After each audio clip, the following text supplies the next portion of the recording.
संदिग्ध बांग्लादेशियों को पकड़ा गया है। गृह मंत्रालय के निर्देश पर कार्रवाई पूरी है। वेरिफिकेशन के बाद कुछ संदिग्ध को छोड़ा गया है।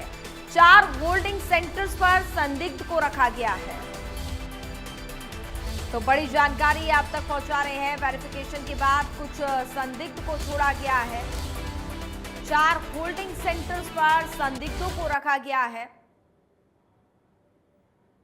तो 3 दिन में 250 से ज्यादा संदिग्ध बांग्लादेशियों को पकड़ा गया है।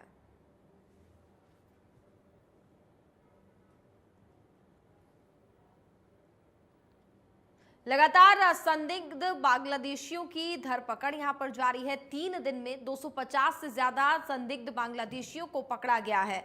हमारे साथ हमारे साउथ हरियाणा से ब्यूरो चीफ गुलशन ग्रोवर इस वक्त लाइव जुड़ चुके हैं। सीधे उनके पास चलेंगे।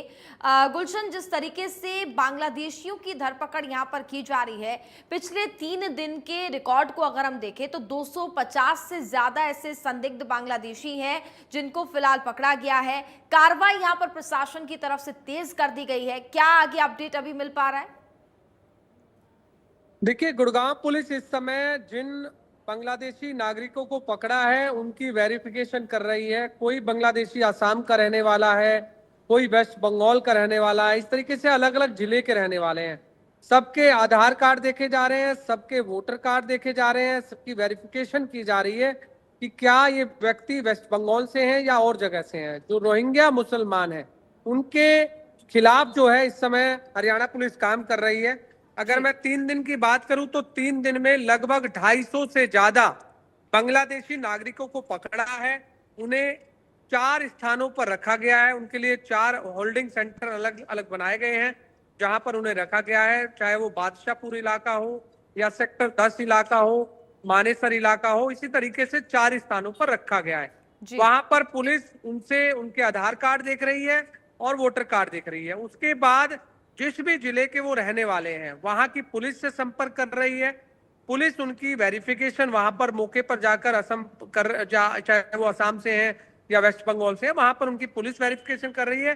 जो भी पुलिस की तरफ से उनकी वेरिफिकेशन यदि सही पाई जाती है तो उन्हें छोड़ा जा रहा है, अन्यथा जिनकी वेरिफिकेशन ठीक नहीं है उनको पकड़ा जा रहा है।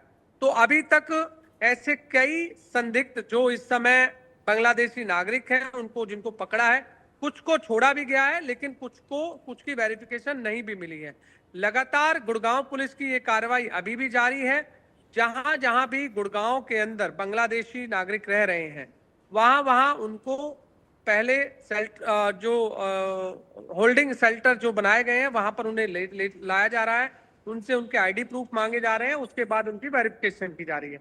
गुड़गांव में कूड़ा बीनने वालों हो या सफाई कर्मी हो या रिक्शा चालक हो या फिर घरों में काम करने वाली मेड हो या घरों में काम करने वाले जो लड़के हैं वो हो, उन सभी से इस समय गुड़गांव पुलिस जो है लगातार पूछ रही है। और सबसे ये भी कह रही है कि जो वेरिफिकेशन जिन्होंने नहीं किया है वो पहले पुलिस से वेरिफिकेशन भी जरूर करा लें, क्योंकि ऐसे कई गुड़गांव में रिहायशी मकानों के अंदर या फ्लोर के अंदर या सोसाइटी के अंदर बांग्लादेशी नागरिकों को रखा गया है, चाहे मेड के लिए कहें या काम करने के लिए कहें। उनकी वेरिफिकेशन बेहद इस समय बहुत जरूरी है। तो इसलिए लगातार ये कार्रवाई जारी है। गृह मंत्रालय के निर्देशों पर यह कार्रवाई हो रही है।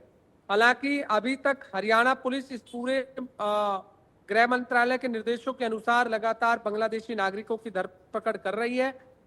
3 दिन का जो रिकॉर्ड है, जो अभी तक जानकारी मिली है, 250 से ज्यादा ऐसे बांग्लादेशी नागरिक हैं जिनको अभी तक गुड़गांव पुलिस ने पकड़ा है। ये जो स्थान मैंने बताए वहां पर इनको रखा गया है, वहां पर इनके लिए खाने पीने की व्यवस्था हो या फिर मेडिकल व्यवस्था हो, वहीं पर ही उनको मुहैया कराई जा रही है। एम्बुलेंस भी वहां पर खड़ी हुई है। पुलिस की निगरानी के बीच उन बांग्लादेशी नागरिकों को